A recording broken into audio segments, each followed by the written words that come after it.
was talking to Joel about like tone, because the first film is obviously it's an action thriller, but it's also very funny and sort of dark. What are you doing tonally with this RoboCop remake? I'm not trying to make a movie that has the same tone as the first one. It would be silly to do it. I mean, the tone of the first one has to do with what the first one wants to say. And it's an ironic, on-your-face critic of fascism and corporate fascism, hence the violence and all the ads, corporate ads. And I think it's brilliantly done. Our movie is not about that. I mean, that movie is already made, and it's unfortunately, it's still current. I can watch this movie and think it's a critic of today's corporate world.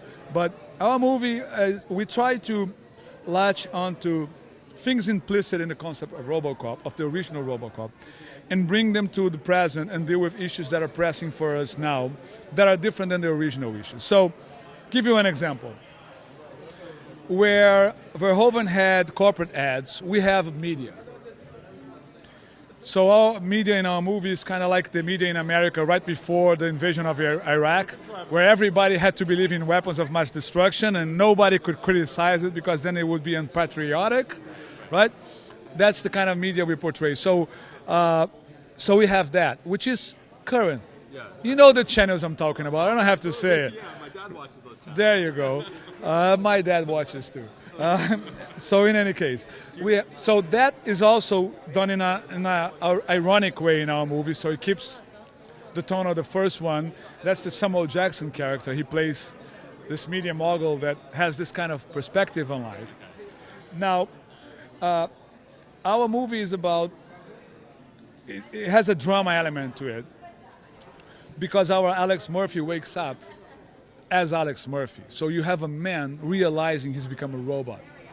And that's pretty dramatic because, you lose some essential body parts. You know what I mean? Yeah. Cool. So, your girlfriend is going to miss you. Those body parts. Well, you do, yeah. right? There's a little bit of irony in that. But it's true. I mean, how do you deal with that? Yeah. And what does it feel like being a robot? People look at you and you're a weirdo, right? And you have to deal with your son and your wife, and so our character goes through a whole existential question. Who am I? What have I become? Which is a big part of our movie. In our movie, RoboCop doesn't lose his humanity at once. He loses through a process. And so that changes it radically.